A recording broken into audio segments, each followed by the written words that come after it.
Hello there, very good morning and welcome to your Primetime Breakfast News Bulletin. I'm Shane Silva. In your headlines this morning now, Minister Basil Rajapaksa says that international forces can be faced by building a strong economy and protecting law and order. In the meantime, the Met Department warns that lightning-related accidents may increase within the next 2 months, while special transport services commence in line with the Aurud season and serious action to be taken against those who operate substandard food outlets in the Colombo city. On to your stories in detail. Now, Minister of Economic Development Basil Rajapaksa says that threats posed by the international community could be faced through a strong economy and protecting law and order. The minister expressed this view at a function held to declare open the new building complex of the Katagas Digilia police station.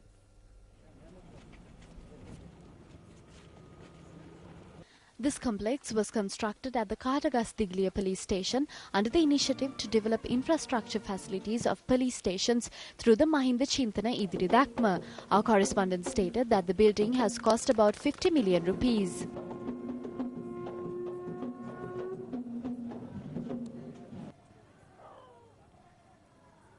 මේ රටට ඇති වෙලා තියෙන ජාත්‍යන්තර තර්ජනයට මුහුණ දිය හැකි එක ක්‍රමයක් තමයි ආර්ථික වශයෙන් ශක්තිමත් වීම. One way to face the international threats posed to our country is build a strong economy and protect law and order. We should strengthen the implementation of law. Crimes were committed from the beginning of the world. No one was able to stop it completely. But we should try to minimize the number of crimes committed and bring them before the law immediately. ඒ කෙරෙන අපරාධත් ඉතා ඉක්මනින් නීතියට ඉදිරියට ගෙන්න කටයුතු කළ යුතු තියෙනවා. මෙවැනි පොලිස් ස්ථාන ඉදිකිරීමෙන් ගොඩනැගිලි ඉදිකිරීමෙන් What we expect by constructing such buildings worth millions of rupees is to provide a better and more efficient service to the residents of this area. When infrastructure facilities in a place develops, the service provided too improves.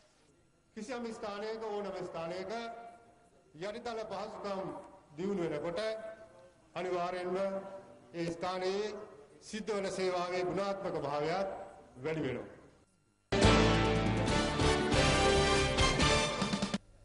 On to another story making the headlines this morning now. It has been planned to operate a special transport services for the convenience of the public who will return to their hometowns during the upcoming New Year festive season. Chairman of the National Transport Commission, Roshan Gunawardena, stated that these special transport services will be implemented from the 4th of April till the 11th of April. Speaking further, he said that special transport services will also be implemented for the convenience of the public who will return from their hometowns to Colombo from the 15th to the 22nd of April. Superintendent of Train Transportation, L.A.R. Ratnayaka, said the Railway Department too will commence special train services from the 6th of April. He said that special train services will operate from Fort to Badulla from the 6th of April till the 12th of April. The superintendent further said that special train services will be operated to Kalutara, Rambukana and Mahava from the 6th of April.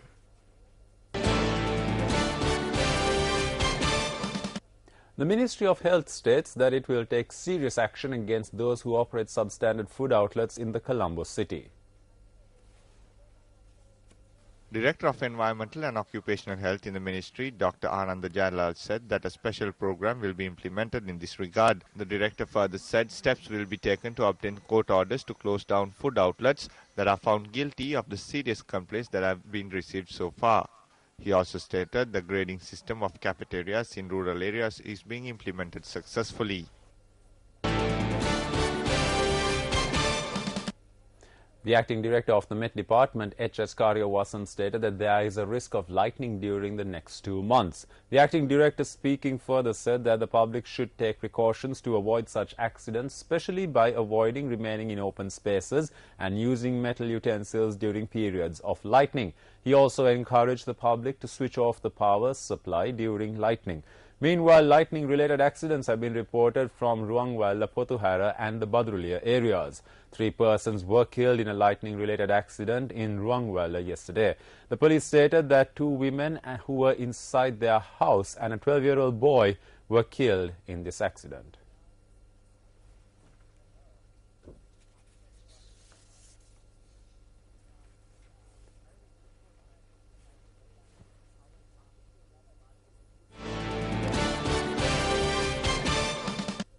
In the meantime, a woman from the Uyangoda area who went for a bath in the Nilwala River was dragged away by a crocodile. Kamarupitiya police stated that the incident took place at about 4:30 p.m. yesterday. It was reported that the woman had gone to the Katiovita area along the Nilwala River for a bath with her 2 children. The woman had been dragged away by the crocodile after she had kept her 2 children on the bank of the river.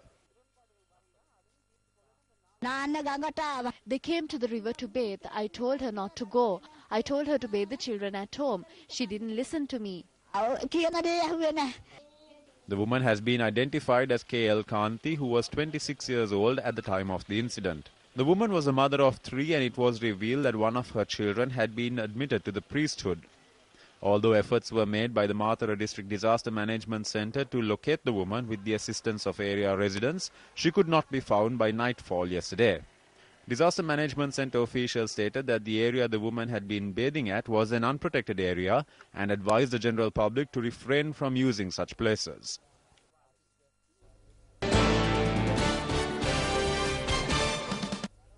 Wildlife officials found a baby elephant which was lost in the Perana area in Bibila last morning.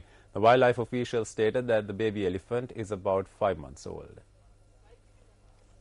The baby elephant was found by the Nilgala wildlife officials with the help of the residents of the Perana area in Bibila and the civil defence officials.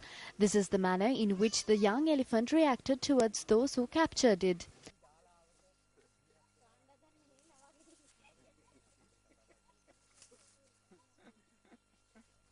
Our correspondent stated that the baby elephant was handed over to the Iginiagala wildlife officials last afternoon.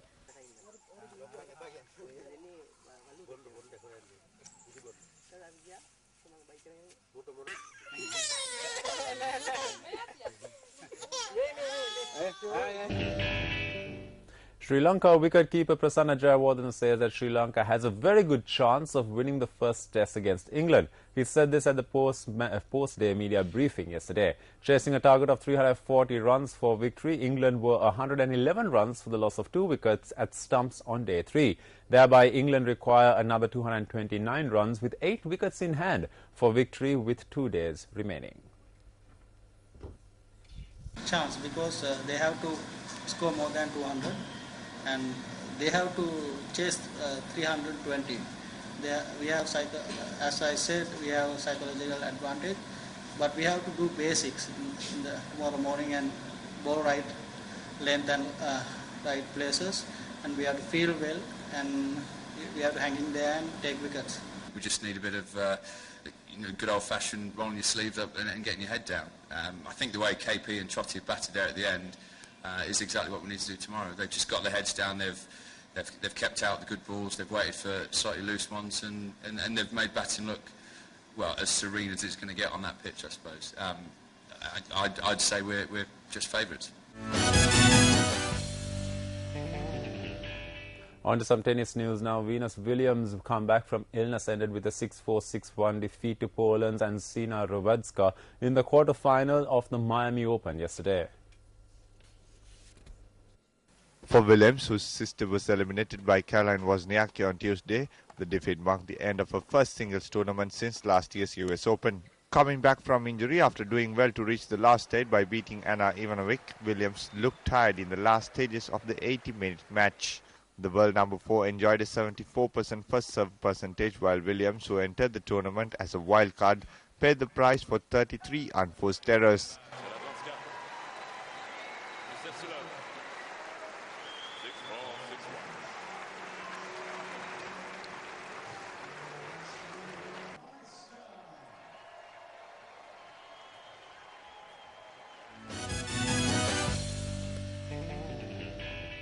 And up next is your sports roundup.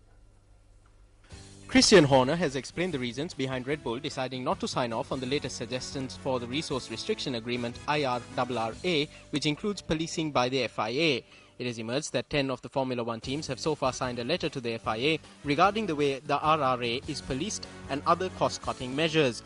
Only Red Bull and Toro Rosso are yet to add their signatures, and Horner insists that Red Bull does want to reduce costs but feels the different structures within the teams means policing the personnel and working hours would be too difficult.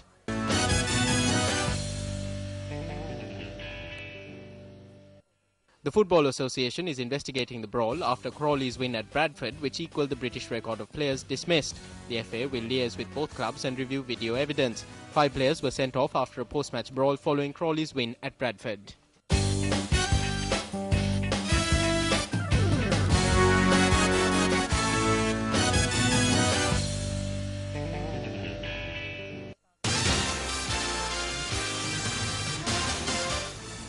Let's now take a look at your currency exchange rates.